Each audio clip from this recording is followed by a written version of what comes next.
way gone.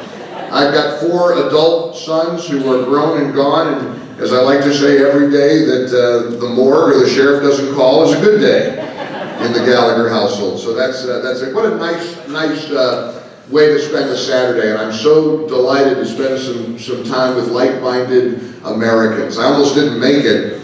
Of all the travels that I get to participate in around the country, I've never been to Little Rock. So getting off the plane last night and being welcomed to the Bill and Hillary Clinton airport,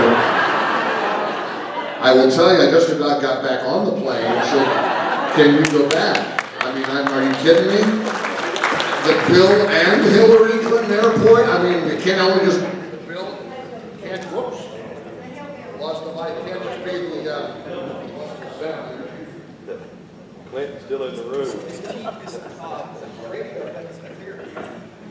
The radio thing is interfering. Those radio stations do it every time. There we go. All right, we're back. Yeah, it can't just be the Bill Airport or the Hillary Airport. It's the Bill and Hillary Airport, you know.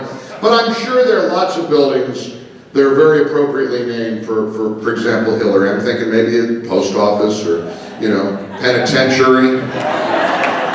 Be aptly named for Mrs. Clinton. I have a real distinct advantage there aren't many advantages of living in Midtown Manhattan in New York City. But one of them is that my apartment is right by the Javits Center, where Hillary was to have her big celebration party on election night. Now this was where thousands of people were at the glass ceiling Javits Center because they were celebrating Hillary was going to break the glass ceiling. And of course, you know, as everybody in this room knows, there was just no doubt that she was going to win. She was going to win big. They all told, Rachel Maddow told us she was going to win, and she was going to win big. And so I have to admit, and this is not a very Christian thing of me to do, but I have to admit I pulled on a baseball cap at about 2 or 3 in the morning, took my 12-year-old diabetic puggle dog, and I went out on the sidewalk on 42nd Street and watched all the stragglers coming home from the Javits Center. And they're weeping, and they've got their banners, and I'm with her, I move forward.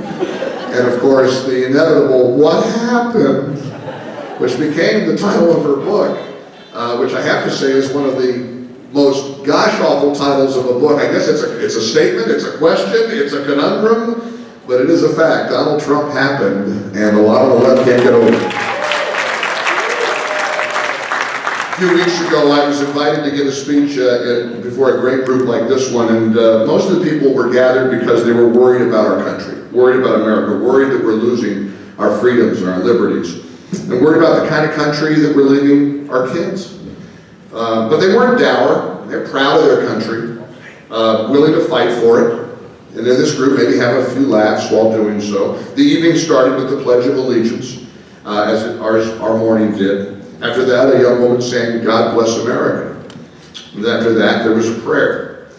And I thought to myself as this prayer closed, that the few liberals who might have wandered into the banquet room thinking it was happy hour were by now certainly gone, long gone. After the event, I called a buddy of mine up, I told him the story. He's a writer, he's a really smart guy. He told me a story about the guy who wrote God Bless America. So before we talk a little bit and dive into the meaning of liberty and does liberty matter, I wanted to share with you the story of Irving Berlin, because it epitomizes what America is. It epitomizes what we've always been. It's a story about liberty itself and the God-given talent that liberty unleashes.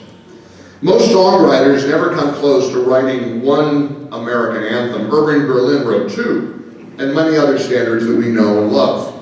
He wrote God Bless America in 1918 while serving in the Army. Didn't lead to anything, he put it aside for about 20 years. And then he returned to it in 1938 after Hitler rose to power. Kate Smith recorded it, and the rest, of course, is history. The song became America's unofficial national anthem. Now that would have been enough success for any musical mortal, but Irving Berlin was writing for the ages. So he wrote another anthem, a little ditty you may have heard of called White Christmas. It went on to sell, get this, 100 million copies for a singer named Bing Crosby. Still the best-selling single of all time. Now, if you turned Irving Berlin's life story into a movie, critics would say, that's not possible, it's too improbable, too ridiculous. Yeah, it's that American.